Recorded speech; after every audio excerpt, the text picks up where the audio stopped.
Good evening, residents of Everett, Washington. I'd like to call the order the Everett City Council meeting of October 22nd, 2025. For information on council meetings and how to participate, please visit our website at everettwa.gov/citycouncil. Clerk, will you please take the roll? Mayor Franklin. Here. Councilmember Bader. Here. Councilmember Ryan. Here. Councilmember Vogely. Here. Councilmember Fosse. Here. Councilmember Tui. Here. Vice President Zarlingo. Here. President Schwab. Here. At this time, I'd like to ask Council Vice President Zarlingo to lead the Pledge of Allegiance.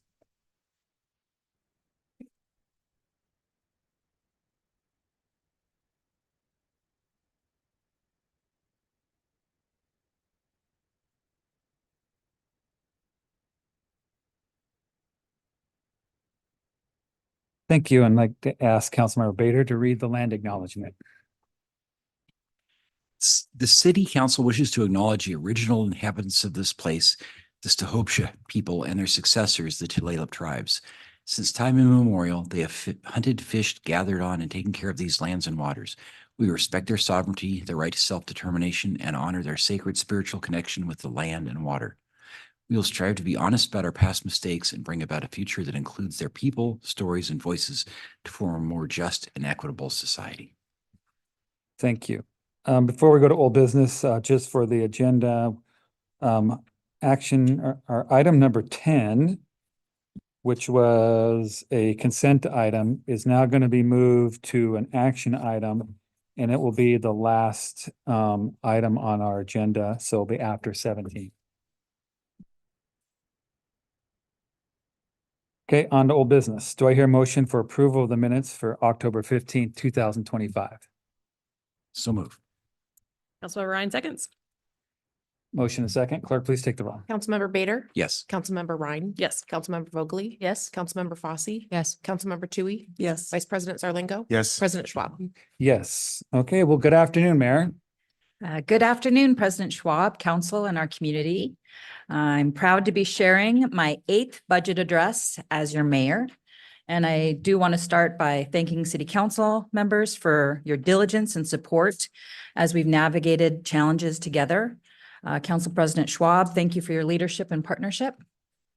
I also want to recognize our entire finance team, who I believed just delivered your budget books a whole week ahead of schedule. They do a lot of important behind-the-scenes work and have earned our city top honors from the Government Finance Officers Association, including 34 consecutive Distinguished Budget Presentation Awards, 38 years of excellence in financial reporting, plus special recognition for our long-term budget planning. We were also recognized by the Washington State Auditor's Office with the 2022 Stewardship Award for Accountability and Transparency. These honors reflect the strong history of this department and our longstanding commitment to managing resources responsibly. So again, thank you to our entire finance team. As your mayor, developing a fiscally responsible budget is one of my most important duties. When I served on the City Council, I saw firsthand the significant financial challenges Everett faced, particularly the structural deficit with the general fund, which is caused by the state's 1% cap on property tax increases. Since 2020, inflation has increased, averaging roughly 5% each year.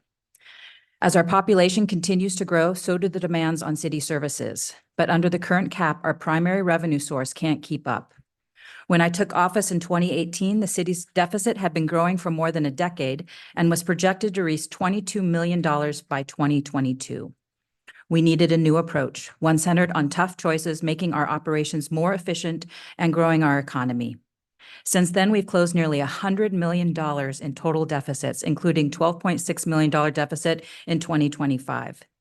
Through this, we've remained focused on making sure our residents see real impact from their tax dollars, safer streets, stronger neighborhoods, and a higher quality of life. Our budget reflects Everett's values and priorities. It defines what we do, what we sustain, and where we're headed. The choices we make today shape Everett's future for decades to come. This year, our focus is simple: continue to protect and maintain essential services, plan responsibly, and invest in Everett's future. I'm proud to present another balanced, fiscally responsible budget that reflects the top priorities I hear from our community: public safety, quality of life, infrastructure and economic growth, serving vulnerable populations, and of course, financial stability. Before diving into how we balance this year's general fund, I do want to highlight the strength of our non-general government operations. These programs remain fully funded and self-sustaining without relying on any unearned general fund resources. Everett Transit continues to expand local service and grow transit ridership. At the same time, we are preparing for light rail to reach Everett in the coming years, with much of this planning supported by Sound Transit funding. As Everett's representative on the Sound Transit Board, I remain a strong advocate for bringing service to Everett as soon as possible. Our 2 golf courses are financially stable, offering an affordable quality experience and bringing consistent revenues. This ensures they can fully fund their own staffing, maintenance, and facility improvements needs. It also helped us recently pay off the long-term golf debt for course improvements. Congratulations to our golf team. Our award-winning regional utility is making continued investments to improve our water and sewer resilience and environmental sustainability. This includes replacing key reservoirs and projects like the Newport Gardner Storage Facility. We're also making exciting progress on major infrastructure projects that are supported by state and federal funding. Projects like the Edgewater Bridge replacement and planning for the Epic Bridge and the North Broadway pedestrian bridge. While the non-general government relies on their own specific funding, the general government is funded mainly by taxes and fees.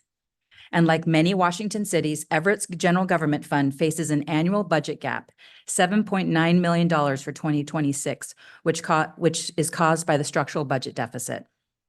Through careful planning, we closed that gap using a combination of one-time measures and long-term reductions. We froze non-essential department spending. We also limited the availability of city-provided grant funding.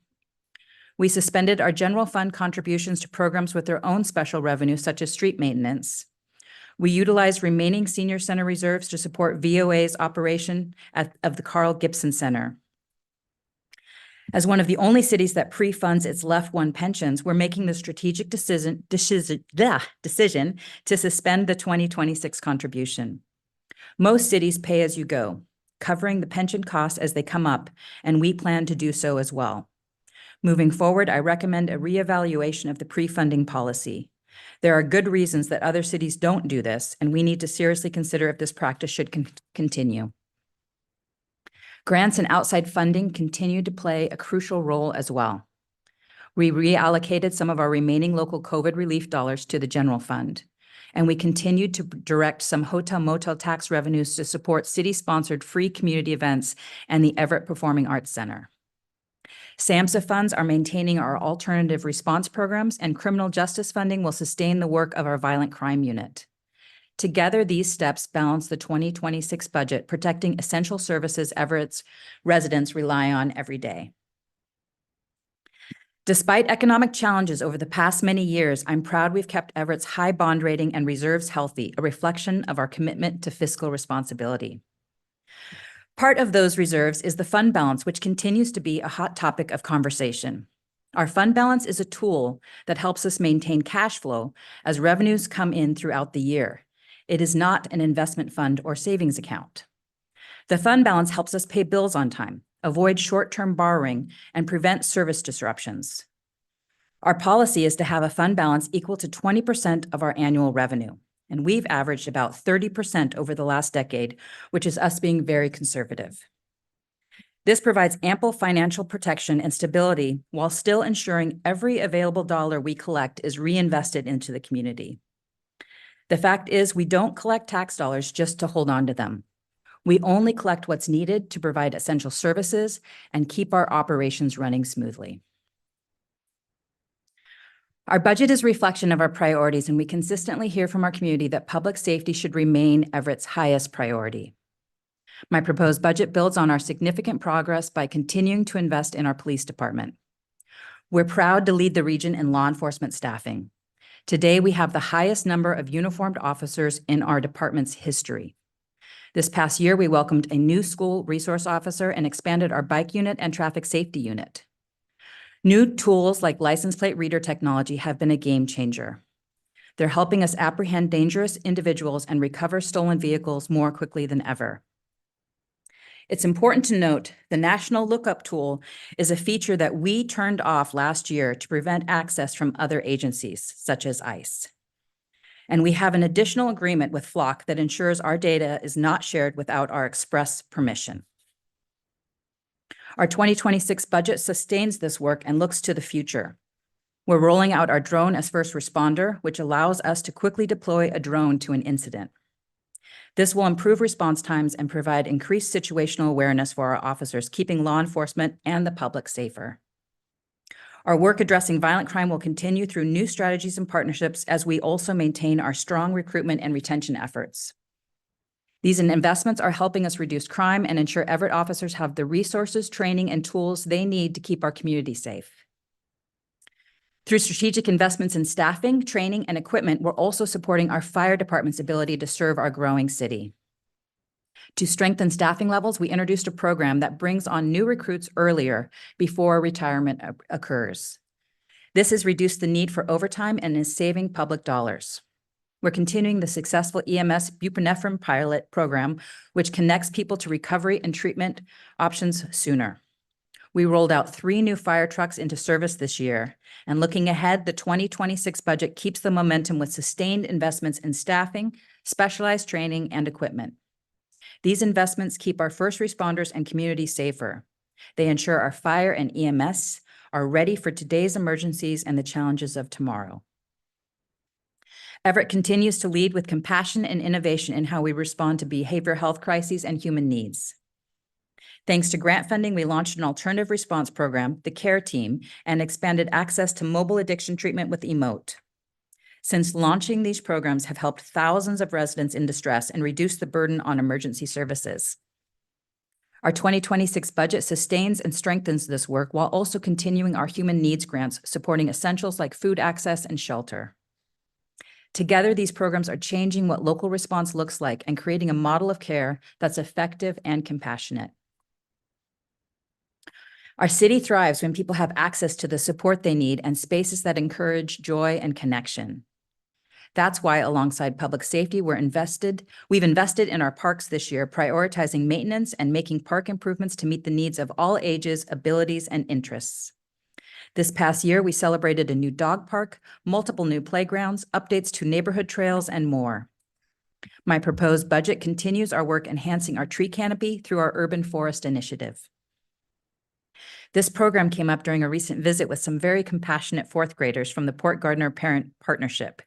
They wanted to know what we were doing about pollution, and we're very excited to hear about our work planting thousands of new trees across the city.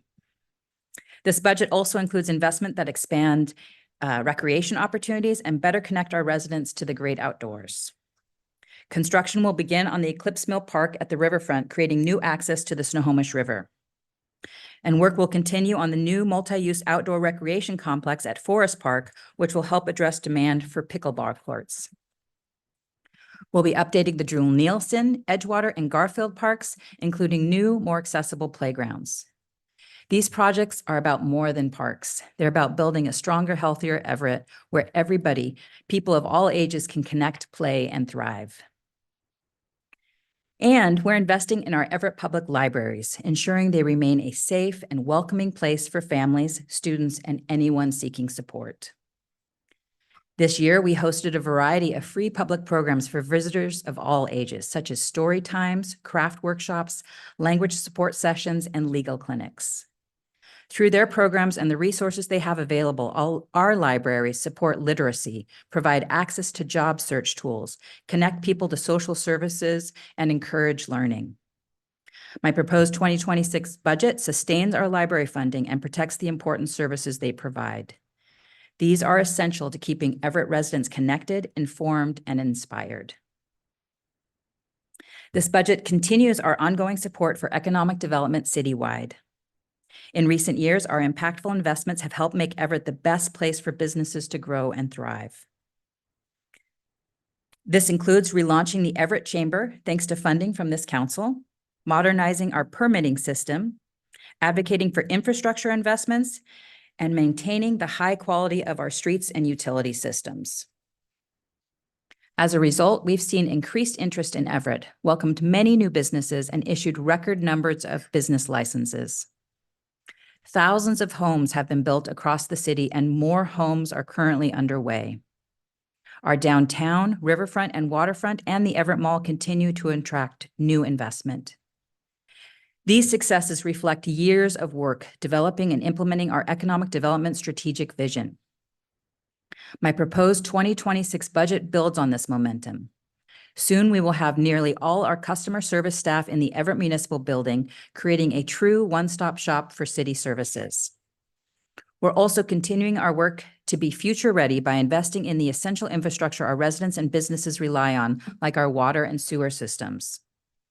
And to keep our roads in great shape, our streets crew is set to have another busy road maintenance season next year. And as statewide changes continue to impact our local economies, it's more important than ever that we remain committed to supporting small businesses and maintaining this core infrastructure. Today's investments in economic development keep Everett strong and help us fund public services long into the future. Our team continues our work on the Outdoor Event Center project with a goal of creating a year-round destination for sports, concerts, and community gatherings. As we've talked about, without a stadium that meets Major League Baseball's requirements, Everett will lose the Aqua Sox. This means losing an affordable option for family fun, plus the millions of dollars the games and visitors generate each season. The Outdoor Event Center project is about protecting that economic engine and creating new opportunities like bringing USL men and women's soccer to Everett. To date, this council has approved the use of specific dollars for studies and to start the progressive design build process. This helps us all consider the potential impacts and the financial implications. I'm excited about the Outdoor Event Center and the opportunities it creates, and as we consider it, we will ensure this project is financially sustainable before moving anything forward. Projects like this are important to growing our economic base. Strengthening our economy today helps us sustain services for our community into the future. The Outdoor Event Center is a once-in-a-generation opportunity to boost our economy, create jobs, and strengthen Everett's identity as a regional entertainment and recreation destination. Another major opportunity on the horizon is hosting the official fan zone for the 2026 FIFA World Cup next summer, which will bring tourism and business and energy to our city. A fan zone is the ultimate watch party experience, bringing together residents and visitors to celebrate the World Cup with food, music, and hometown pride. We will make the most of this opportunity, boosting our visibility and building upon our momentum, establishing Everett as a true tourism destination. And I look forward to working on this project more with council in the coming months. As a city, we remain committed to doing everything we can to maintain the high-quality services our community depends on. And we also need to be clear, the structural budget deficit is real. Costs increase every year with inflation, new mandates, and population growth, but our most stable revenue source, property tax, can only grow by 1% annually. We've tackled these challenges head-on over the past 8 years, making reductions, improving efficiency, securing grants and outside funding, streamlining operations, and pushing back against unfunded mandates that shift new responsibilities onto cities. We've also grown our local economy, attracting new businesses and industries to help expand our economic base. These efforts have enabled us to close nearly $100 million of budget gaps and avoid cuts to essential services. In the year ahead, we'll keep having honest conversations with our residents about priorities and values, what matters most, what we all want to invest in, and how we can fund services responsibly. Your input will help Everett move forward and ensures we can maintain the services the community rely on while also planning for the best possible future. Everett is an incredible place, a city with a beautiful setting, a strong economy, a rich history, and residents that care. This community is thriving, and I'm proud of what we've accomplished together. As we look to 2026, we know there's more to do, but we're up for it. Together, we will continue to move our city forward and build a stronger Everett for generations to come. To our labor partners, neighborhood groups, boards and commissions, and community organizations, thank you for your commitment and partnership. To our council, I'm deeply thankful for your willingness to roll up your sleeves, and I look forward to our continued collaboration. To our city staff, thank you for your professionalism, creativity, and resilience through this budget cycle. And to our residents, thank you for your engagement and dedication to Everett. And that is all I have this evening, or today. Thank you. Okay, well, thank you very much, Mayor. So at this time, we'll move to public comments. Angie, do we have any written or oral comments today? Good afternoon, President Schwab. We do have some written comments and public commenters signed up. So I will start with the written comments, and the following names wrote in about the buffer zones: Kathy Starbacken, Lori Rowlands, Kathy Rhines, David Spoon, David Whitesell, Donna Vago, Amanda Adamick, Ryan Alderfer, Kwang Yoon Davidson, Jason Coburn, and Michael Camacho. And these were provided to council, legal, city clerk, and administration to be part of the record. Next, we'll go to in chambers. So if Jimmy could please come to the podium, followed by Scott Sparlins. And please press the button on the base of the mic. Yep. And state your full name, city of residence, and you have 3 minutes to speak. Yes, hello, Mayor, City Council, everyone. My name is Jimmy Castro. I've been a resident in Everett about 1.5 years now. Today, I'm going to talk about gassing, a document that I wrote. And I got two pieces, one that she has over there. So I'm just going to do gassing. Calling for a vote on October 22nd, 2025 for a city ordinance resolution for the city of Everett, Washington for a gas-free city. The residents and citizens' suffering is not good. Chemical and biological warfare are crimes against humanity. These criminal charges and crimes penalties are execution. Jimmy Castro has been gassed for 6 years in Salem, Oregon, 3 years in Lacey, Washington, and 1.5 years here in Everett by 2 different property managers. Gassing is also an international problem all over our planet. Jimmy Castro wrote the gassing song on ChatGPT and DeepSeek on AI, which LA, California copied, and they started singing. Then the United States started singing the gassing song. And now internationally, the gassing song is being sung. Finally, the world will be free of gassing, and this gassing war will be ended. Most respectfully submitted, Jimmy Castro, songwriter of West Coast, 17 songs from 2003 to the present. Thank you. Thank you. Scott, if you could please come to the podium.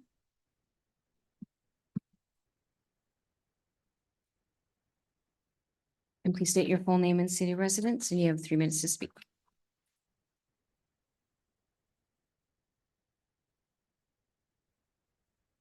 Oh, can you correct it was on? Is that better? Yeah. My name's Scott Sparling. I'm a resident of Everett. I have been for just over 15 years. I'm here to speak briefly against the buffer zone concept and the soda concept, sort of both, because I feel like they share similar negative effects. I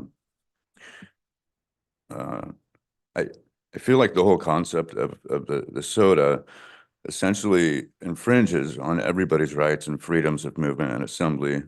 Most public services and transit that people rely on, groceries even, exist within the soda. And really the no sit, no lie zone as well.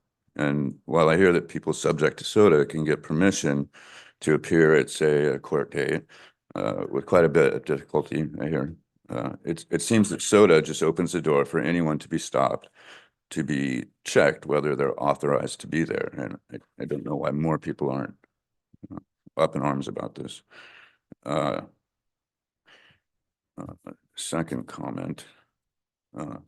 In the soda ordinance, bullet 3 says to revisit the soda every 2 years to account for areas of the city that become or cease to be drug markets. So I'm curious about areas that cease to be in particular and how those decisions are made. I'm wondering if any soda zones have been repealed or revoked. I ask because I imagine if the data shows a lot of arrests in soda zones, the city will credit the soda zone and applaud its effectiveness, even though it's easy to make arrests in a soda zone. Conversely, if no arrests are made, the city will attribute that to the effectiveness of a soda. Again, and again, not roll back soda. So I think the city should be sharing any data related to soda decisions with the utmost transparency, and that the data be assessed with the strictest scrutiny. Really, I think the soda ordinance should just be abolished. Those are my 2 cents. Thank you. Thank you. Just for the record, Zoom is having an issue for attendees to join through public comment. They're not appearing. I've resent the link. It's just showing the webinar is waiting to be opened, and it is open. So I apologize to those who I've been emailing about. I'm trying to invite them, but I'll work on this a little bit more, and maybe when we come back to, We can fit them in later if we need to. Yeah, and And then- then let's get everybody here in the building. but the remaining public commenters here wish to wait till we get to items 15 and Okay, 16. and then we'll find a place Yeah, I'll for, talk in. for others. Okay, Thank you. all right. So for the record, we'll open public comment not only for specific issues, but because of technical difficulties. So, okay, thank you. All right, so we'll move on to council comments. And we'll start with Councilmember Bader. No report, no comment. Thanks. Okay, thank you. Councilmember Ryan. Thanks. Thank you, Mayor Franklin, for your budget address today, and I can confirm that our budget binders are on our desks. Thanks, Angie, for delivering those. On Monday, I attended the Lowell Neighborhood Association meeting, and despite the request that costumes were encouraged, I was the only person that showed up in costume. So just wanted to make sure everybody knows that. On Tuesday, yesterday, I attended the Pinehurst Beverly Park neighborhood, and we had some representatives from Sound Transit join the meeting to share more about the route connection between 526 and Evergreen and downtown. But I'll let Councilmember Zarlingo, who also shares the neighborhood with District 2, provide an update, especially since he's part of our the elected leadership group for Sound Transit. I just want to provide a friendly reminder that Halloween activities are coming up. This Friday, the Port is hosting Haunted Harbor starting at 4 p.m. Downtown Everett Association's hosting downtown trick or treat starting at noon on Saturday. And Sunday is the final farmers markets. Make sure you stock up on your root vegetables. Thanks. Thank you. Councilmember Vogel. Good afternoon, everyone. I went to the Transportation Advisory Committee meeting last Thursday morning, and there was one of the most comprehensive presentations on how traffic lights and pedestrian signals are created, implemented, and timed. I knew that it took a real live person and plenty of communication and physical access to the light boxes, but I am now further in awe of the detailed work that goes into traffic safety and cohesion. Please remember this when you are requesting a change in the system or even an answer as to why lights do what they do. But again, or even the first time, always ask, because there's an answer. It could be short, it could be very long. And I think you can go back to the TAC meeting and see a video. I mean, like I said, AWE, in awe. Also, thank you, Mayor Franklin, for speaking about the flock camera systems, addressing that in your budget address. I'm relieved to find that our information sharing is only upon explicit consent. And finally, rest in peace, Brian Richard Sass. He will be remembered for his thoughtfulness and knowledge of history and historical events while keeping things light. He will be missed. He had appointments set up to help him stay on a healthy path, but he was released early and died within hours of his release. His cause of death is pending, so I look forward to hearing that. And that is all for now. Thank you. Thank you. Councilmember Fosse. No questions or comments. Councilmember Tui. Yeah, I want to thank staff for the budget books. This is great. I know we made a request for a little bit of information and we get all of it. So thank you, staff. I'll email them when I get back to work. I was able to attend the Everett Animal Shelter Advisory Board meeting last night. And I had never been there before, so I really enjoyed hearing about their great programs like Dogs Playing for Life, Adopt Per Fest, which they adopted 38 animals over that night, and Rover Nights, where you can take a dog home for just a night. So interesting programs. And that they've also received well over $450,000 this year so far in grants and donations. And they're also working on updating their municipal code, and they'll be bringing back some revisions to council, I believe sometime this year. So anyway, thank you, Councilmember Fosse, for letting me go. Councilmember Zarlingo. Well, quick note on several things. For Everett, I attended the Regional Law and Justice Council meeting. I'm part of that group. They're currently focusing on a couple of meetings on restorative justice and transformative justice, and I'll maybe have a little more to say about that next month because we're doing a couple of meetings on this. As Councilmember Ryan said, we were together yesterday at the Pinehurst Beverly Park neighborhood meeting. A couple of quick notes about that. It was a well-attended meeting, I think of 50-some people or so. And Sound Transit sent 3 people to have discussions and do a presentation there. A project manager for the Everett Link Extension, which is the term they use for bringing Sound Transit, the trains from Linwood, the current end of that network, to here downtown Everett. Also, the real property manager and outreach coordinator. And that was important in this case because this neighborhood will be affected by well, probably mostly guideway or track land takings there. They're going to need some land from parts of that neighborhood. And so a lot of the neighbors were very interested in what that process is. The process involves third-party assessments determining fair market value with appeals processes and independent assessments and compensating the neighborhood, the residents affected both for their property and for moving costs, and also compensates tenants if appropriate. But it's still a really wrenching experience, I think, for most people. And the Sound Transit representatives explained what they do to minimize the land they need to take for the stations and the track construction. And I guess I do want to also congratulate our police department for the grant they recently got from a credit union foundation, especially for the purpose of improving and preserving the mental health and condition of the officers. You know, in this era of fentanyl, for example, and too many guns in hands that should not be having guns, there's a lot of pressure and stress. And as our chiefs have said periodically, they do encourage their officers to really pay attention to that aspect of their careers. And I'm glad to see this grant that will help move that forward. I think that's it. Thank you. Okay, thank you.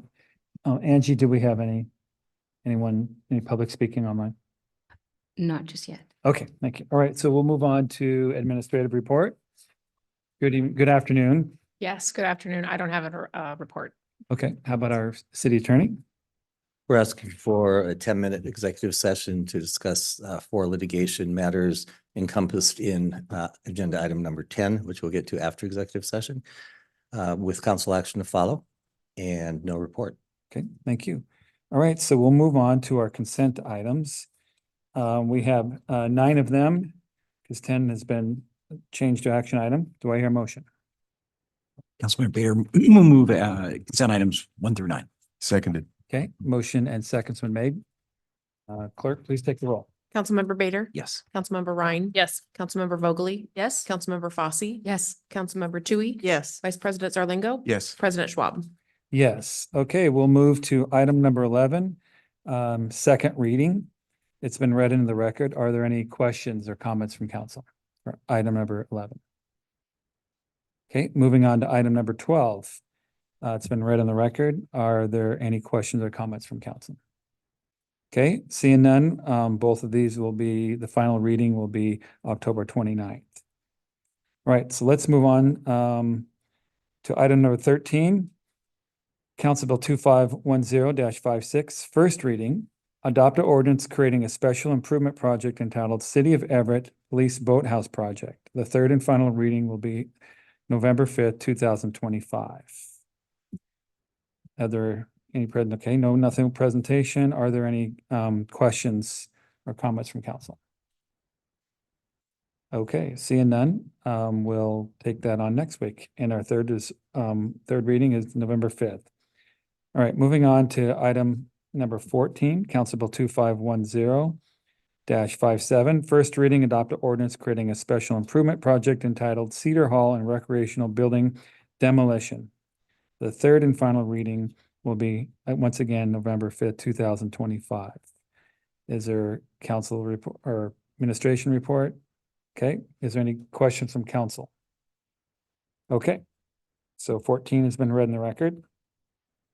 Next, we'll go to our action item. Item number 15, Council Bill 2509-53, third and final reading, adopt an ordinance amending Ordinance 3957-23, deleting the expiration provision so that the ordinance providing for service facility buffer zones continue in effect until December 31st, 2027, and add new reporting requirements. Any report from admin? There was some questions about data when follow-up that I emailed to council, I think just earlier today. But that was sent out, and then we have staff here if there are other questions, and then I think that you might have public comment on the item too. Yes, thank you for that cue. So at this time, Angie, is there any public comment for item 15? So success, we have one person so far. Okay. So Caitlin, if you could Is that- unmute. Excuse me, Angie, is that for item number 15? Oh. I would just prefer to actually- wait for general. Let's just focus on 15. It is. Okay, perfect. Yes. Thank you. Sorry, Caitlin. So if you can unmute. Sorry, I apologize for the technical difficulties. If you could please state your full name and city of residence, and you'll have 3 minutes to speak. Sure. Caitlin McKinney, Everett, Washington. Thank you. I will be brief. I am speaking on the no sit, no lie ordinance and the consideration of extending that. So I'm just going to read out a comment here. Let's be plain that these ordinances criminalize homelessness. When people have nowhere else to sleep or rest, their choice to be outside is not voluntary.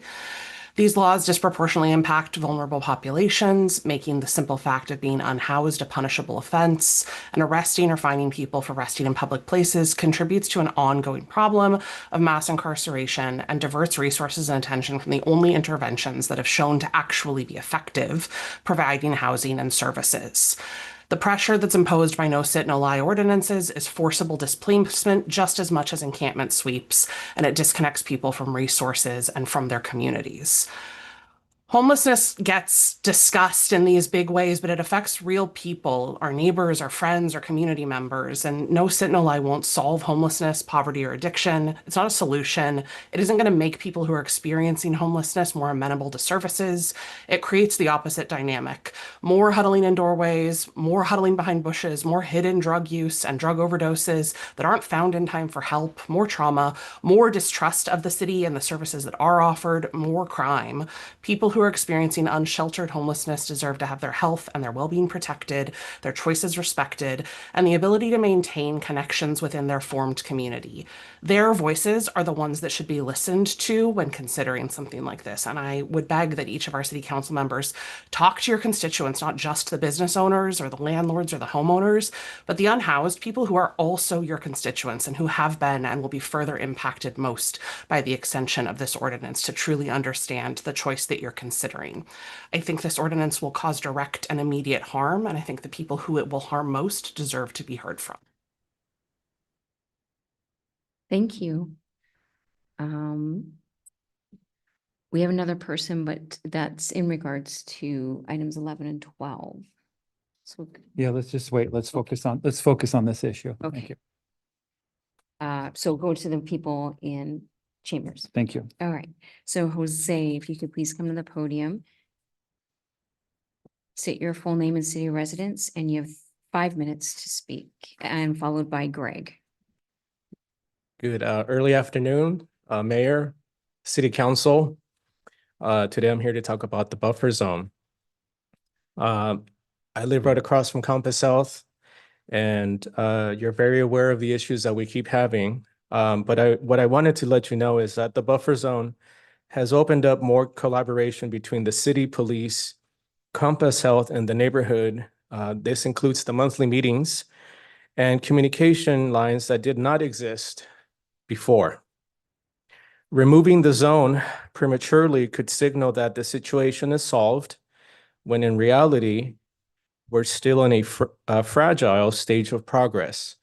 We continue to have people loiter. We continue to see people selling drugs. We just recently had a stabbing. Things just escalate. I do understand that people have rights. The situation that we see on our street is that, what about the rights of the residents who live there? I'm talking for those of us who are homeowners and also the renters who live there. We're not trying to criminalize the homeless, but just know that not everybody who comes to our neighborhood respects our neighborhood. If all of our homes have been vandalized, especially right across from Andy's place, we spend thousands of dollars on repairs, cameras. Sometimes when it's late at night, nobody dares to go outside without a flashlight. We have to leave our lights on. We continue to see people loiter in the alleys. We continue to see Andy's Place residents go outside between 10 and 5 in the morning consuming drugs. And yes, we have brought that to the attention of Compass Health. The situation goes from day to night. It's ongoing. So this buffer zone continues to be, it's a tool. We know it's not the solution, but just understand that, we have these issues 24/7 sometimes. Yes, when somebody drives and you drive there, you do only catch a glimpse. You almost have to stay there for a whole week if you really want to get an idea of what we're having to deal with. We really continued oversight and accountability will only strengthen the trust between all stakeholders. Please, extending the buffer zone doesn't need to be indefinite, but it should remain until measurable, sustained improvements are demonstrated. And this is where we ask city administration to please continue to ask the service provider in the neighborhood that they have to be responsible for their residents, their patients. Too many of them are having mental health crisis episodes on Lombard, 33rd and 34th Street. And we're the ones, the residents, we're the ones that are having to deal with it. We're not qualified to deal with it. It's a safety issue. And a lot of the times we have to be the ones calling 911. And then we have to place a call to Compass Health and let them know that one of their residents or patients is having a mental health crisis, or in some cases, overdosing on the streets. The service facility buffer zone isn't about punishment. It's about creating a stabilized environment where people receiving services can actually succeed. We care about the patients of Andy's Place and Compass Health. Phase 2 just got completed. So I really cannot give you a report as to the effects of that because it still hasn't opened completely. The building is open, but not the upper floors. By keeping temptations, drug activity, and street level dealing away from the immediate area, the buffer zone supports recovery efforts and safety for Compass Health clients themselves.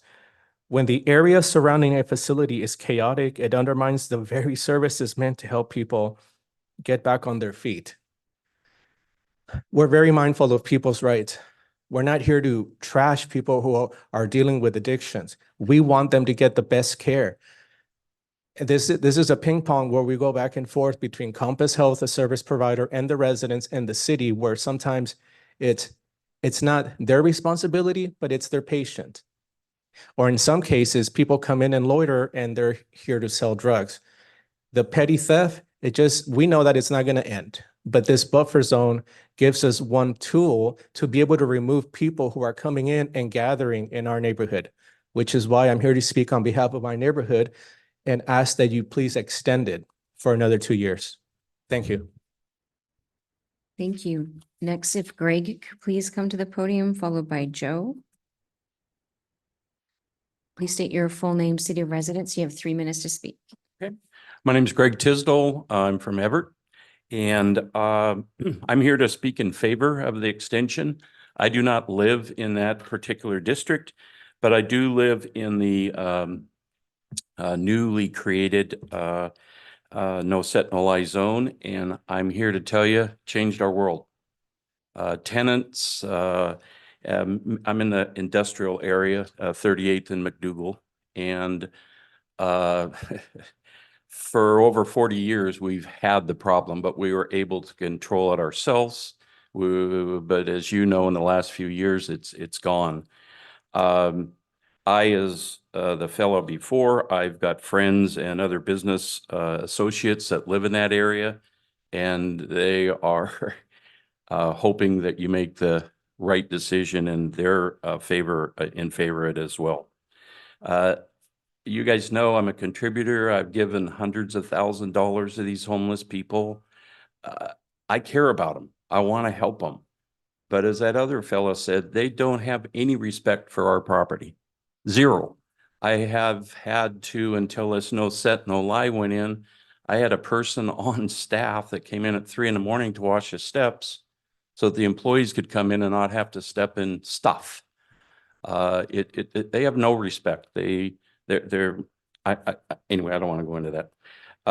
I think that if the city is really,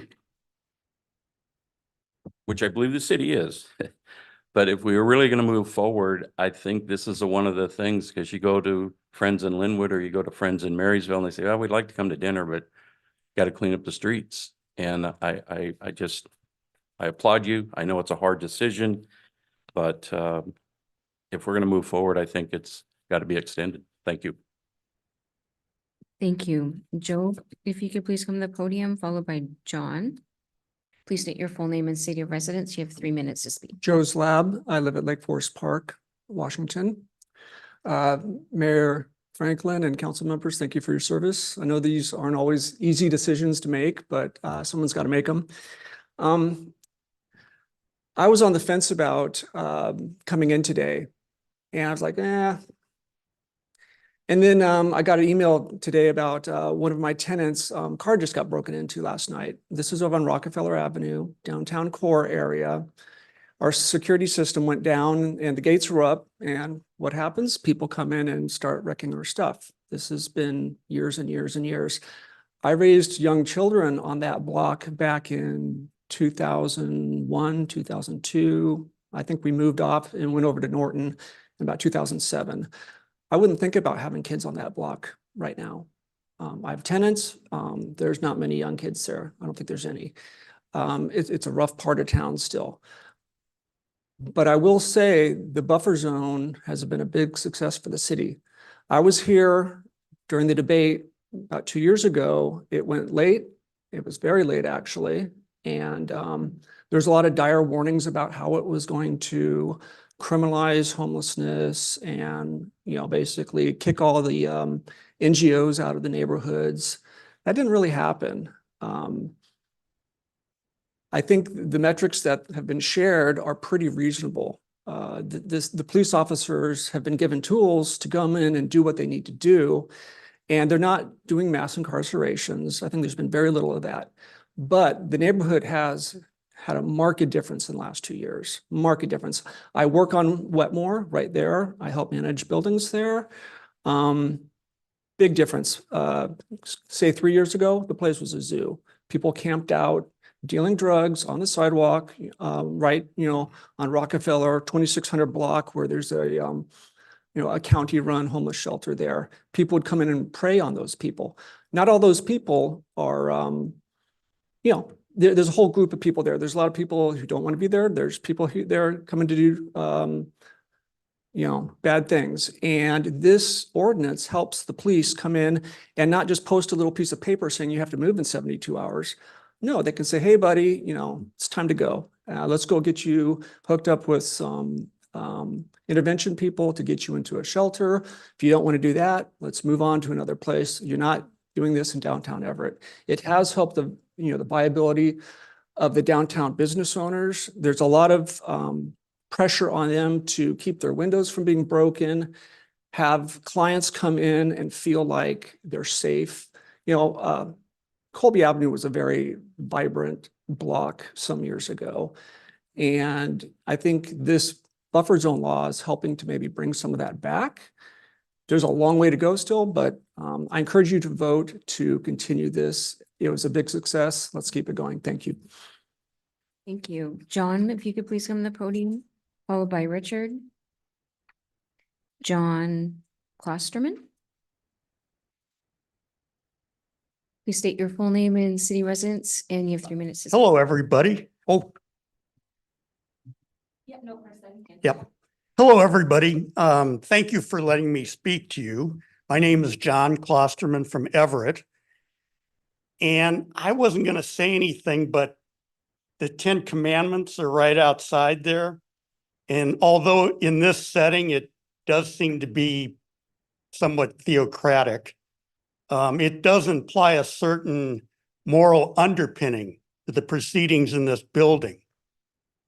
And the no sit, no lie laws seem to run counter to that moral underpinning. Thank you for hearing me out and have a good day. Thank you. Richard, if you could please come to the podium, followed by Rudy. Please state your full name and city of residence. You have 3 minutes to speak. My name is Rich Ryan, and I've been a resident here for 14 years. This no sit, no lie law, it's a very deep personal issue to me. I was homeless for over 5 years. And I could tell you from experience that dehumanizing people does not help whatsoever. I really want you guys to take a quick look around. The grocery stores are consolidating their power. Corporate landlords are not only buying up single family homes around here, but they're just jacking up the rents left and right. I know my corporate landlord couldn't wait to give me my 10% raise this year. We have rising taxes out of Olympia. If you're watching the news right now, Social Security, Medicaid, Medicare, SNAP, Section 8, it's all under fire. Do you guys really think this is a good time to make poverty a crime? When everybody's kind of hanging on by their fingernails. Personally, I'm not so short-sighted to see how this could affect me in the short term. I would love to see us spending this time a little bit more productive, trying to tackle the actual problem, not just the symptom. The symptom is homelessness. The problem is lack of housing, lack of opportunity, rising rents, rising grocery costs, flatline wages, mental and physical health, and a lack of safety net. When people are pushed out of sight, they get pushed away from the very people trying to help them. It doesn't make anyone safer. It just makes suffering less visible. This isn't an unwinnable situation. We need to look at places like Houston, Texas, who reduced their homeless population by over 60%. How did they do it? This is a conversation I would love to have with you guys. You guys know who I am. Please reach out. We need to be a city that chooses compassion over criminalization. Just 2 months ago, I sat in a room and watched Cassie Franklin in front of a room full of people say, housing is a human right. Well, let's talk about human rights. Because the Department of Justice has said criminalizing sleeping or resting in public when there is no alternative may violate constitutional protections. So you guys might even be violating the Constitution right here. We can do this with dignity and respect. We do not need to resort to police and criminalization. Let's be real here. We're all about 2 paychecks away from being in the exact same predicament. Please consider the gravity of the vote you're about to take. A vote no grants citizens some dignity. Let's focus on the real problems and not just the symptoms. Thank you for your time. Thank you. Rudy, if you could please come to the podium, followed by Michelle.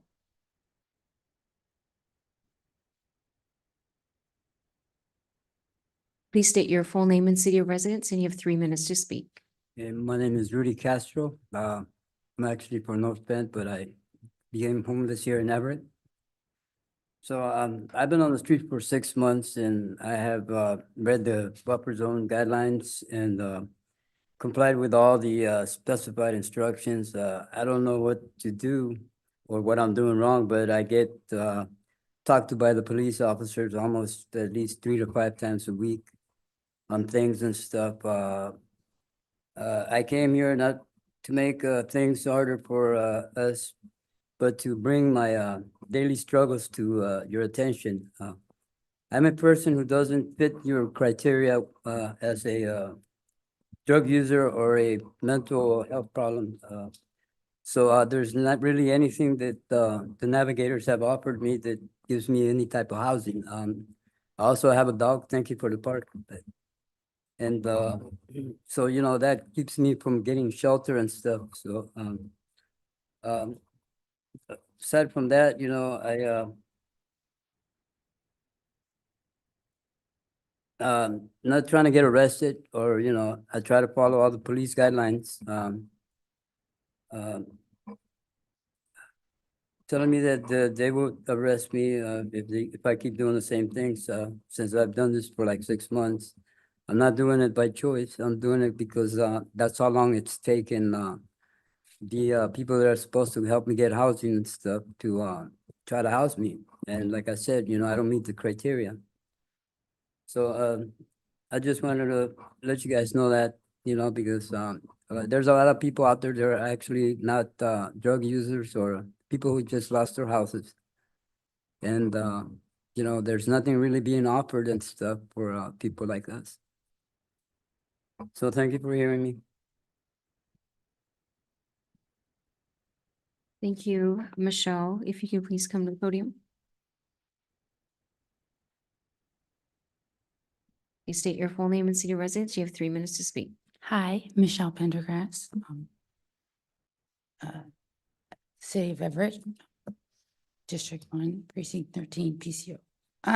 So I know Rudy, and I can verify that he has been dealing with the navigators for months and months. And he goes to church on Sundays and he doesn't do drugs.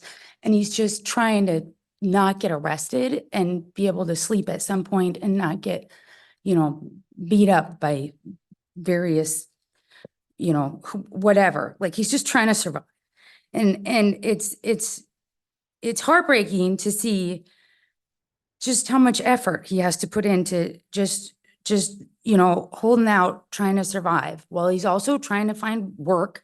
But, you know, it's hard when he doesn't have a place to live. He doesn't have a place to shower. He doesn't even have like public restrooms that are available to him unless he comes up here. So anyway, with that said, the points I came to point out is I was thinking about, you know, before the grants pass thing, like this was an illegal sort of ordinance to have, like we wouldn't have done it.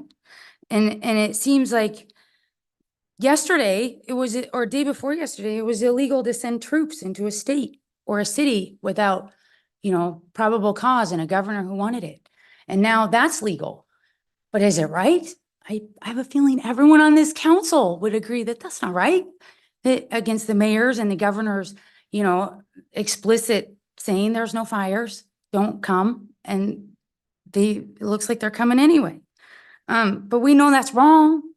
And so I'll just get to my next point because I'm not going to do well with trying to read everything. But I have some questions. Do we need to renew this 2 months before it expires? Maybe not. What if Cassie loses and we have an even like more right-wing, you know, mayor that really enforces this in kind of a terrible way? And I think I read in the paper, it's like $140 a night to incarcerate somebody. If we start doing that, we certainly are going to go broke fast. I also wanted to point out,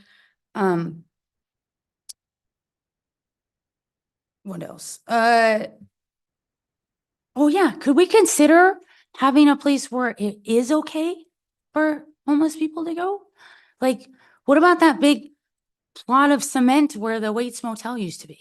Could we just open the fence and say, you know, I don't know, even charge a nominal fee that they can panhandle, $5 a day or something, and they could pay for their own porta potty.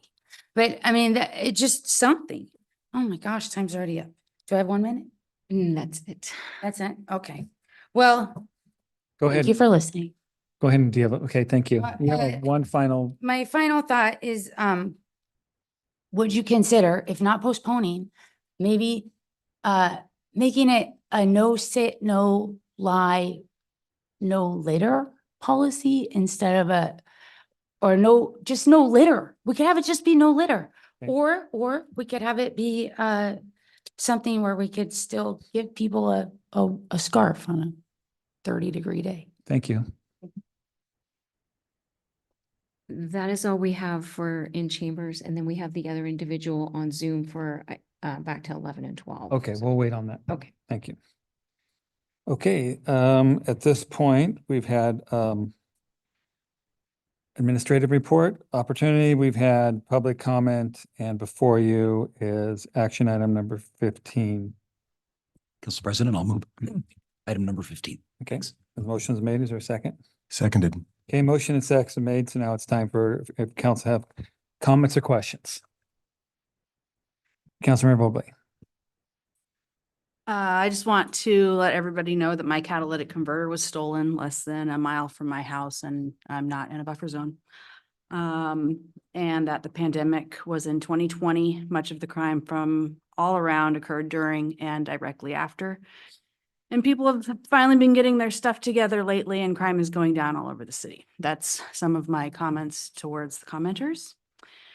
And now there's a common sentence in most of the emails I've received from the general public, and that is quote, establishing and maintaining buffer zones helps protect those living and working nearby while ensuring a safe and respectful environment for individuals receiving assistance, end quote. Almost every email I receive pulls my heartstrings and makes me think, gee, maybe we can have it all. Maybe the streets are cleaner and everyone involved is doing okay. Maybe a buffer zone is not so bad. But then I think, wait, if homelessness has gone up, like the mailers and the point in time count says, crime has gone down, as Kroger has so eloquently helped point out, and our downtown streets are clean, what is missing? Where are the people?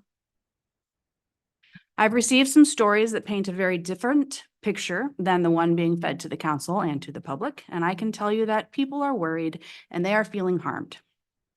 I ask you to consider if this statement sounds safe and respectful. One person receiving assistance in a buffer zone stated, quote, we get tickets just talking to a friend or trying to get to and from services that we are told to engage with to better our situation, or maybe just eat. Always in trouble for being a person out here, fighting to survive, fighting to be allowed to exist. And in my very own hometown, I'm an elderly vet with a disabled wife, afraid all the time, while we are not doing anything but trying to work on getting a better situation. No place to go except the woods and sticker bushes, which we can't access with a walker, and for the pain. We have nothing, and the rest of nothing is being taken from us. Cruel, end quote. And yet I keep receiving emails saying, quote, establishing and maintaining buffer zones helps protect those living and working nearby while ensuring a safe and respectful environment for individuals receiving assistance, end quote. It's like someone created a form letter to obscure the facts and make us feel good about the very real issue of displacing people.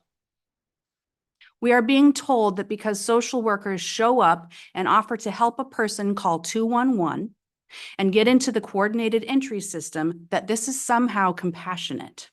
It is a joke. 211 rarely helps anyone get the services they need when they need them. Is that the city's fault? No. Is it Mayor Franklin's fault? No. Does it make it any less true? Again, no.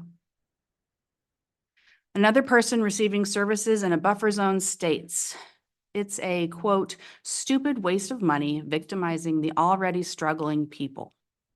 I am not a criminal and ended up on hard times. Now I am worse off than ever. afraid to go anywhere for help during business hours because I have to get in and out and lose everything I might need to stay warm that night. All for nothing, it seems like, every single time." End quote. And yet all the emails are begging us to keep the buffer zones, not only because the city looks better, but because the most vulnerable are being treated with compassion. That is simply not true. And what happens, somebody said it earlier, if the administration changes? Nowhere in this ordinance is it stated that social services must be rendered, only that a warning is given. And finally, one more story from a community member impacted from the service facility buffer zones. Quote, "I walked for 5 hours straight. When I could not walk anymore, I laid down, got a ticket, walked again for as long as I could. When I could not walk anymore, I got taken to the hospital, then let out to start all over.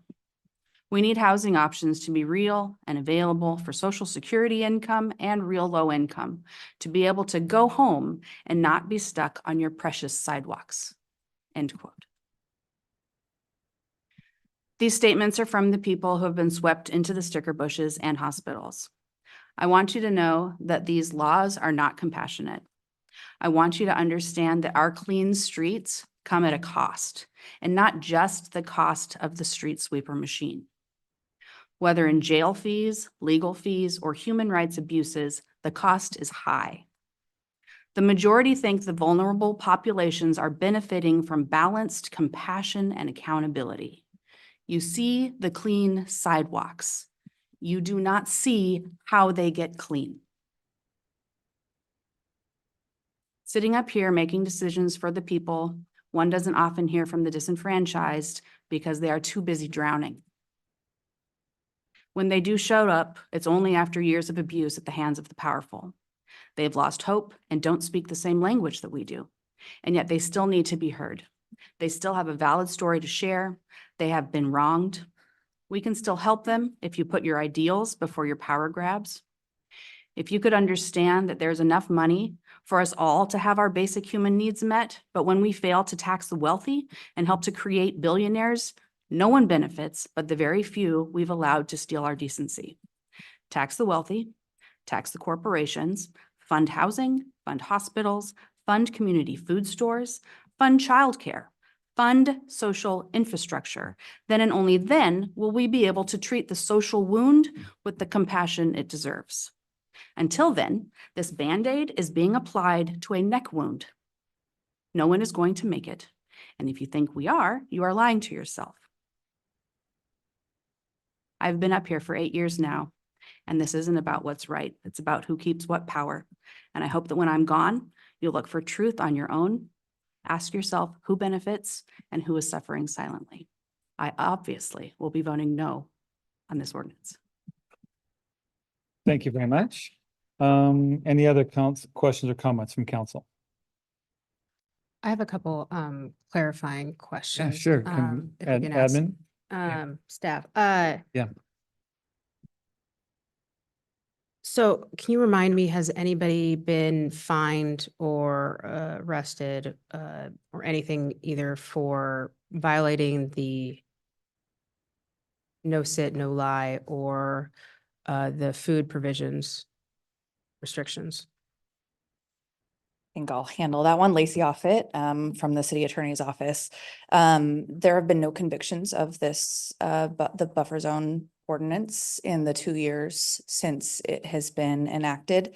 Presently, there are fewer than 5 pending cases that may or may not be accompanied by other criminal charges. So we don't know the outcome of those yet.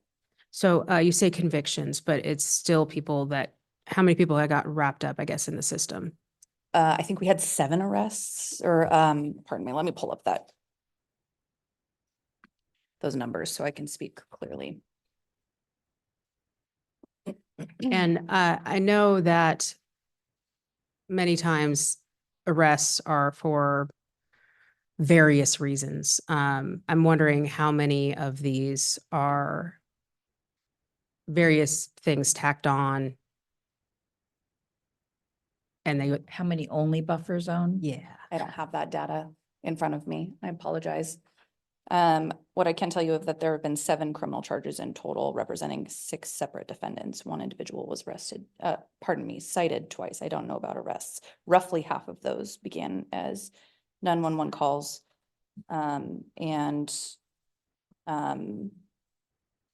Roughly half of those were arrests, but I don't know if those were for the buffer zone violation itself. Okay, I'm just trying to get a general understanding because we had, I believe his name was Rudy, was in here talking about that continual interaction and not being assisted by the current services being offered and their limitations. And that's a whole nother subject. But I'm wondering, of the people that are getting wrapped up in the arrests, are these generally folks that you would likely be arresting anyways? Because the 911 folks and then be calling in about. I'm wondering incidents? if Deputy Chief Hendrickson might have any anecdotal answers or information or Getz. Thank you, Deputy Chief Getz. Thanks, Mayor. I do have some data associated just with buffer zone warnings and citations. So, and I'll do the quick math because it's in a spreadsheet. Since the inception of each individual buffer zone combined, so it's from that date those buffer zones started, we have about 156 warnings that have been given in the buffer zone. We have 3 citations that have been issued. And we have a total of 11 citations and bookings combined with a booking over the 18 months or so that we've had. Can you tell how many of those are buffer zone only, or do you not have that information? So the data that I have here are buffer zone warnings and citations. So it's just related to the buffer zones themselves. I can't break out whether or not there's anything in addition to these numbers. There could be, there likely is. I'm going to assume, though, that folks wouldn't call 911 for a buffer zone violation. They Correct. might call 911 for something else. Right. And then you would determine a buffer zone violation as well. Correct. That's correct. That's more of a, you understand the questions I'm asking. So what happens when there's a citation? Either one of us can field that. The citation is the information about the criminal charge that they're provided along with a court date. It is not associated with a booking into jail. So it is the beginning of a criminal process without the arrest. And is there any sort of fine associated with it? There would be no fine until a conviction. So again, there have been no convictions, so no fines have issued for this ordinance. And of the so no convictions. You don't know if these were tack-on charges or sole charges on their own. That's right. We don't have that in front of us. Okay. Ugh. Okay. What about as far as the food distribution? I don't believe anybody has been cited on that. I don't know if there have been warnings. That would not be, I don't have that data. yeah, I don't have that data. I think that would be community development if that data exists. But what I cannot tell you is there have been 6 permits issued for people to provide services within the buffer zone in the time that it's been in existence. I would really like more specific data to see the impacts, because this is a really tough one to vote on. I appreciate the reporting that was added to it. And I'm hearing both sides. Like, we've had a lot of outreach on this. There are aspects that I still think are inhumane with regards to, some of the food and other distribution, but I understand the issues that communities were facing when there was some bad players in those space and they created obnoxious messes that kind of ruined it for people. So I'm wondering if there's any way that we could maybe, since the expiration doesn't happen yet, and allow for you guys to get us more rounded about data. I don't want to make a proponent, because I kind of want to get a soft understanding if there's any reason why we couldn't save it until you come back with that data at the next council meeting.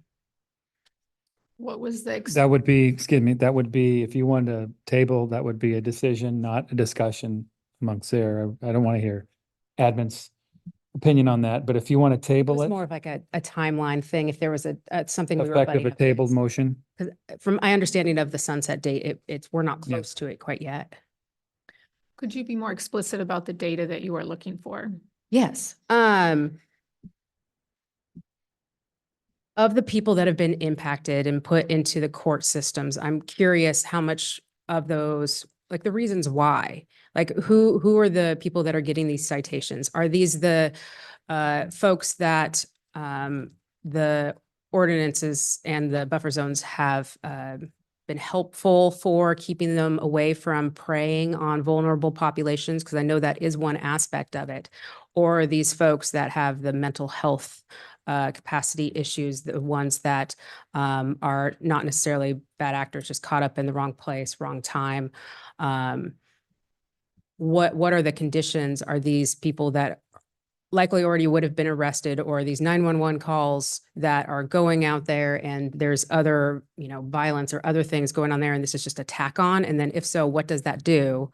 So I'm wondering about these particular cases of these people that were impacted before I could really make a vote. And I was hoping that you guys had the information. So I'm sorry for not emailing it prior. There's also one other thing on the ordinance, the way that it's written, that I was a little bit confused on. On the actual ordinance page, it says, let me pull it up here. While she's pulling that up, how long would it take you to get that data? Not long. A week, 2 weeks? Weeks. Yeah, I mean, just like get it in the packet, get it Couple weeks. published. We're looking at a couple weeks. Okay. Okay.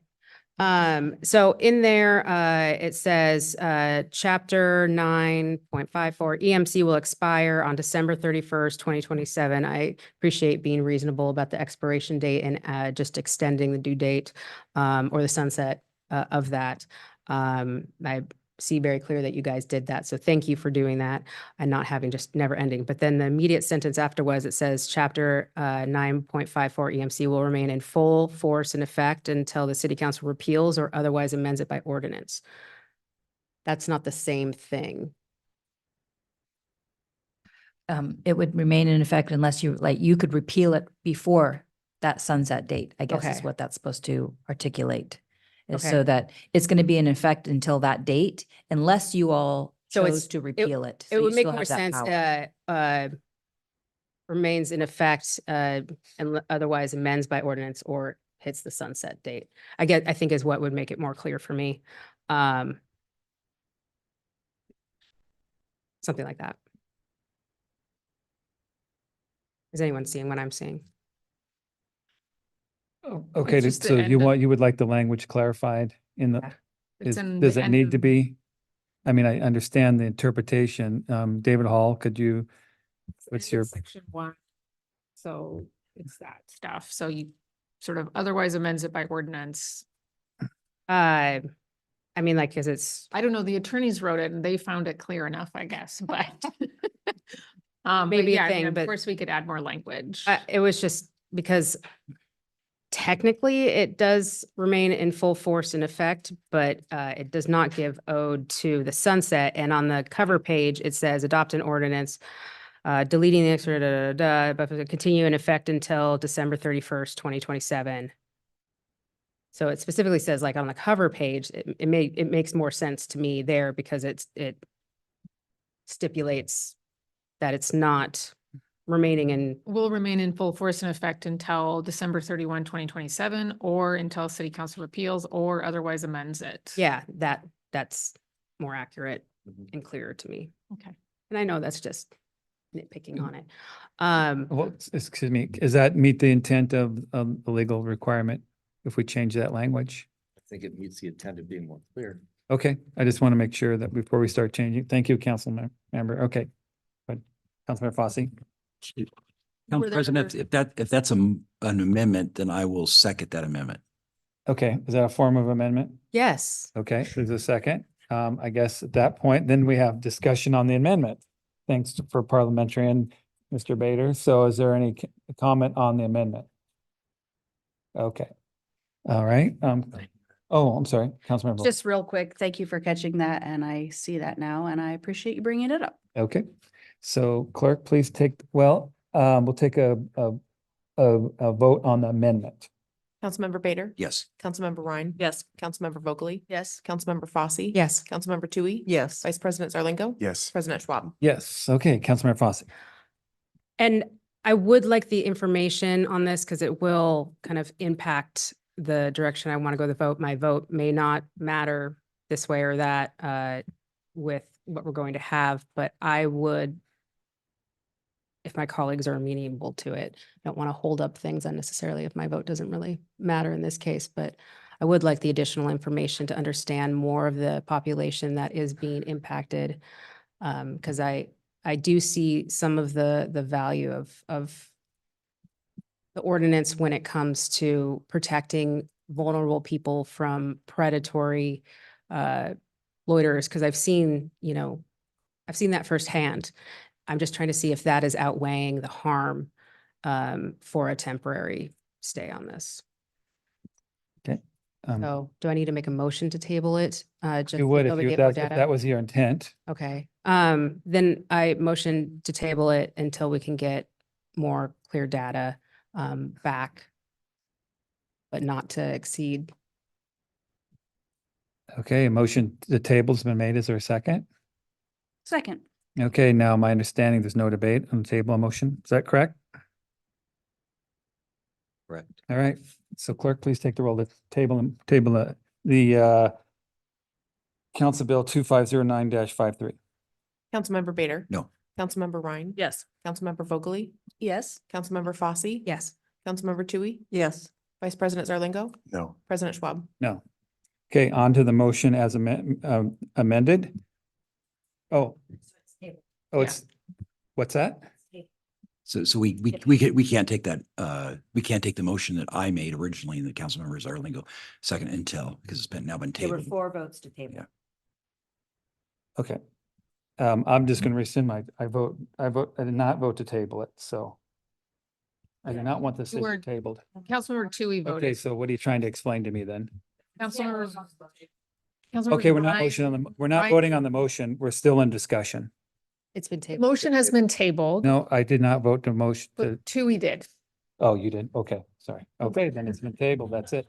Sorry. I'm just gonna say, since I have the chair, I'm disappointed because I wanted more discussion over it today. So now we're just gonna have to go back and have even more discussion. I had a few things to say and I'm disappointed, so. We'll work to bring. That's all right. it- You don't have to make a comment. Thank I you. was just gonna say, we'll work to bring it back. You're out of order. Okay. Thank you. Okay, so 15 has been tabled until, let's see, what else we have left on our agenda then. Item number 16, and then we had public comment still. That person actually left. Yeah. Council President, if it's appropriate, I would move item number 16 at this point. Councilmember Ryan seconds. Well, a motion's been made, but I thought we had some comments still from public. Online. No, they left the Okay, meeting. all right. I just want to make sure. Thank you. Okay, motion's been and second's been made for item number 16. Is there any questions or comments? Councilmember Fosse. I was wondering if, just because in the actual, if anyone could explain what SOTA does for the public, because it isn't listed in the actual attachments directly. Are you going to give a presentation that actually goes into detail about what a SOTA is? Like Lacey could come up. We did do that briefing 2 weeks ago, but Okay. You could expand on. Just a brief explanation of what we're voting on, just to clarify maybe some of the constituents that have been writing in. So chapter 1013 of the Everett Municipal Code covers the stay out of drug areas order. These are orders utilized by our Everett Municipal Court to impose both pretrial, pre-conviction release conditions on individuals who are charged with drug-related crimes and post-conviction conditions of probation. The ordinance requires council to review any proposed changes to those areas. No, at least every 2 years, but can be more frequently. So we're in a more frequently than that posture here today. Was there more that you thought warranted explanation?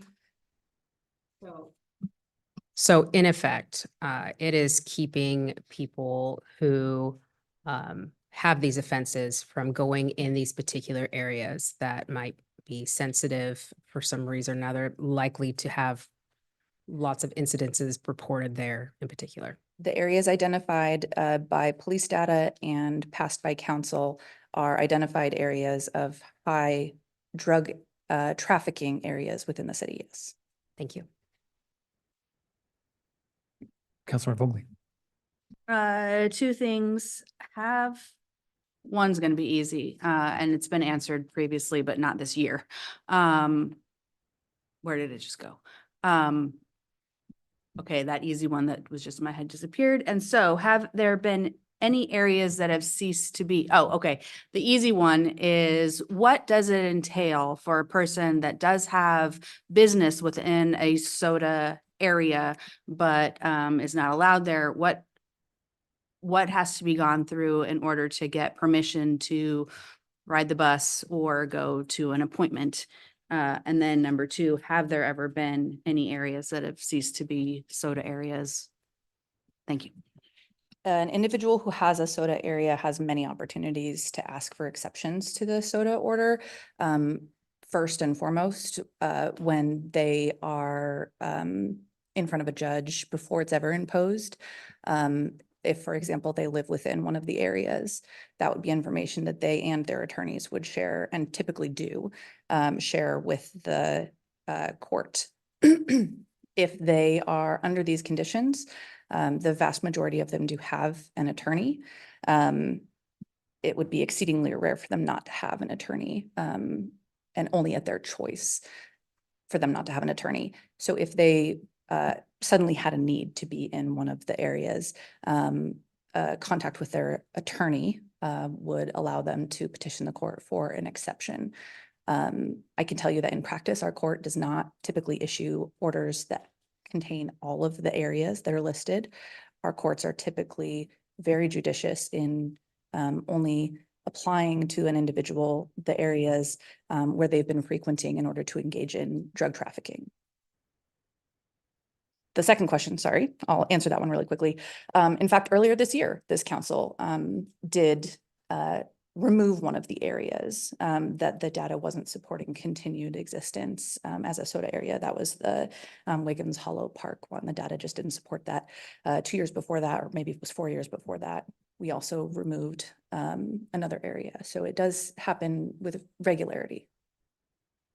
Thank you very much. Of course. Any other questions or comments on item number 16? Councilor Ryan.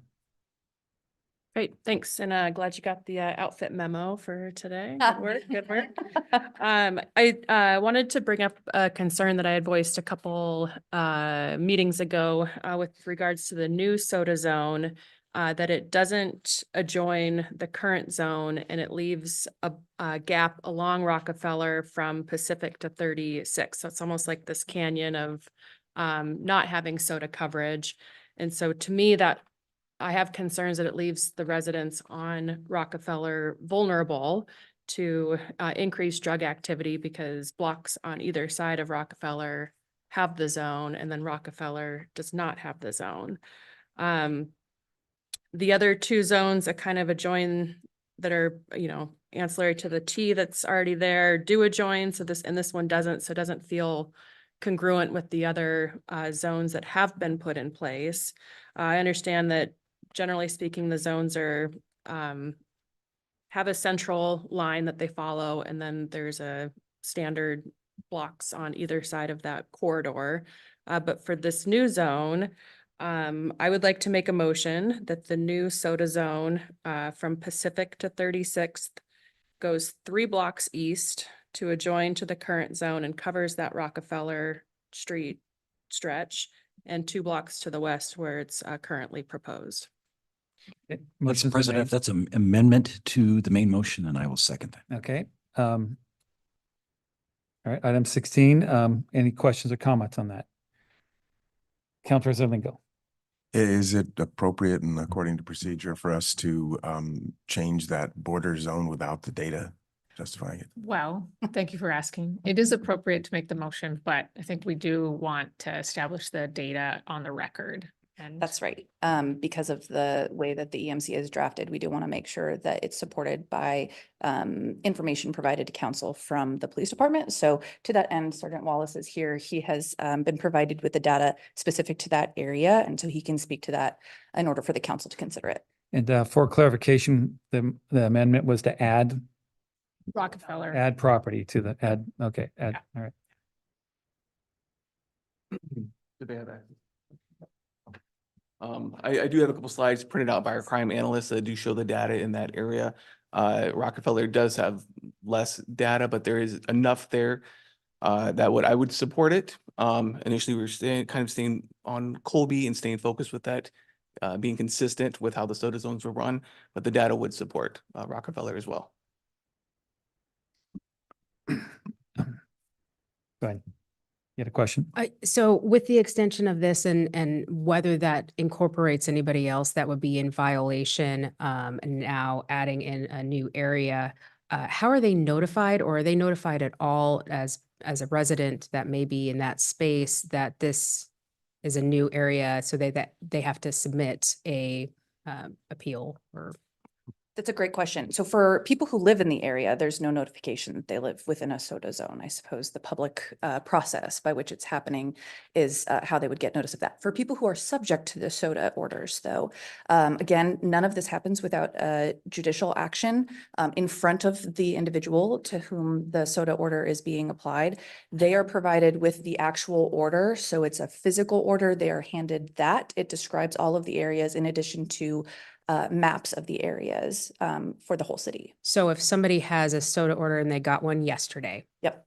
And this is one going forward, they wouldn't know about this area. The maps are only applied prospectively. So anybody who, up until these are published and starting to be used by the judges, would not be subject to the new area. Only people going forward who are subject to the orders after council action. That's good, slightly confusing, but good. Are we voting right now on the amendment then? Yes. Okay. Yeah, and that discussion is purely on the amendment. Yes. Thank you. Any other questions or comments on the amendment? Okay. Clerk, please take the roll. Councilmember Bader? Yes. Councilmember Ryan? Yes. Councilmember Vogely? No. Councilmember Fosse? Yes. Councilmember Tui? Yes. Vice President Zarlingo? Yes. President Schwab? Yes. Okay, now we're on the original, or I should say the amended resolution. Are there any more questions? Councilmember Fosse. Thank you, President Schwab. Mhm. Signage, what does it look like for this, and how many signs? How do No people know signage. about it? Okay. There's no signage at all about borders. Because it's It's specific. identified in the order they're issued, and most people don't want a sign saying drug area in their front yard. So it's not like the buffer zones where it's a zone that applies to anyone entering it. It's more like as an individual, this is a charge that, or an item that's placed on them. So they have that order that applies to them, not Okay. anyone. Thank you. Councilmember Vogely. This isn't in general. What are the signs that are outside of schools that tell us that there shouldn't be drugs there? Drug-free zones, entirely different beast. All right. All right, Just wanted to- thank you. Thank you. Any other questions or comments? Okay, thank you very much. So we're on item number 16. As amended, is there a motion? There's a motion, okay. And a second, okay, clerk, please take the roll. Councilmember Bader? Yes. Councilmember Ryan? Yes. Councilmember Vogely? No. Councilmember Fosse? Yes. Councilmember Tui? Yes. Vice President Zarlingo? Yes. President Schwab? Yes, okay, so now we're gonna do item number 10 after the executive session. So we're gonna go to item 17, and I will read number 17, grant the petition for the proposed vacation of the remaining alleys in the block bounded by Rockefeller Avenue on the west Oaks Avenue on the east, Pacific Avenue on the north, and 32nd Street on the south. And direct staff to prepare an ordinance vacating said streets subject to the conditions as contained in the attached staff report. It's been read in the record. I'll now open the public hearing. Is there a briefing? Hi, good afternoon, Paul McKee, city staff, real property. The proposal before you is a petition to vacate the remaining alleys in the block bounded by Rockefeller Avenue on the west, Oaks Avenue on the east, Pacific Avenue on the north, and 32nd Street on the south. On September 24th, City Council adopted Resolution 8215, setting today's meeting for the public hearing to review and determine this petition. Notice of this hearing has been provided as required by law. The proposed alley vacation contains a total area of approximately 9,445 square feet, which is zoned MU 15. The proposed use for is for the consolidation of adjacent properties to create an overall contiguous site area of approximately 1.95 acres for a multiple family development. The city will retain an easement for public utilities within the vacated east-west alley. The vacated east-west portion of the alley will become a private access drive. The city will retain an easement for public utilities within the north-south alley until such time as the utilities therein are no longer in use or have been removed, decommissioned, or relocated, after which the utility easement will be released. City staff is recommending that the council grant the petition for the proposed vacation and direct staff to prepare an ordinance vacating said alleys, subject to the conditions contained in the staff report provided to council. And that concludes the presentation. Okay, is there anyone here to speak on this issue? No one signed up to speak on this. Is one here in the building would like to speak on this issue? Okay, not hearing then, the council. Hi, thank you. Just curious, when the city vacates an alleyway, then it gets, I assume, sold for its reasonable price or whatever. And then according to an ordinance we passed a few years ago, it goes to that essentially district. I can't remember exactly. That's why I'm bringing it up and hoping that you can let us know, the financial benefit that the city will get from vacating and which area that half of those benefits will be. Yeah, so for this one in particular, the area to be vacated has been appraised at $850,000. So in order for the ordinance to become effective, the petitioners would have to pay the city that money. Half of that money is put into the real property acquisition fund. The other half goes into a fund that will go towards open space and public transportation improvements. Thank you. I had a quick question on the private access. Is the existing building, will they have access to that? Or is that purely for the petitioner? Yes, so the existing building on the site there, the senior housing facility, will have access to the private alley. And that's been an agreement between the petitioners and the building owners there. Thank you. And any other questions? Okay. Do I have a motion to close the public hearing? So moved. Moved. Second. Clerk, please take the roll. Councilmember Bader, Yes. Councilmember Ryan. Yes. Councilmember Vogely, Yes. Councilmember Fosse, Yes. Councilmember Tui, Yes. Vice President Zarlingo. Yes. President Schwab. Yes. Okay, moving on to item 17. Is there a motion? Member Bader, so moves. Second the motion. Okay. Any other questions or comments from council? Okay, clerk, please take the roll. Councilmember Bader, Yes. Councilmember Ryan. Yes. Councilmember Vogely, Yes. Councilmember Fosse, Yes. Councilmember Tui. Yes. Vice President Zarlingo. Yes. President Schwab. Yes, okay, we'll be temporarily adjourned for a executive session for 10 minutes.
Okay, so we've returned from executive session and Councilmember Scott Bader has been excused. So I'll turn over a motion, potential motion. This is item number 10 to our city attorney, David Hall. So we're hoping for a motion to authorize the mayor to execute 4 partial settlement agreements arising from flood damage that occurred in 2019 to 4 properties, approximately the vicinity of the intersection of 15th Street and Grand Avenue. So Grand Avenue along the bluff. They're partial settlements because we have not resolved some of the damage near the bluff, but this covers all damage to the residents, to the property within the residence, to the yard, et cetera. And I will read, it's okay for you to just vote on all 4 at once because they arise from the same incident, but I will read the amounts because they differ from house to house along with the household. The first is the Olson residence. The amount of the settlement is $11,878.34. The Seidenberg residence, the amount is $192,624.26. The Snell residence is $25,115.62. And the Tanaka residence is $186,235.14 for a total of $415,853.36. Move to approve the settlements. Second the motion. Okay, clerk, will you please take the roll? Councilmember Ryan. Yes. Councilmember Vogely, Yes. Councilmember Fosse. Yes. Councilmember Tui. Yes. Vice President Zarlingo. Yes. President Schwab. I'll abstain. With no further business, meeting's adjourned.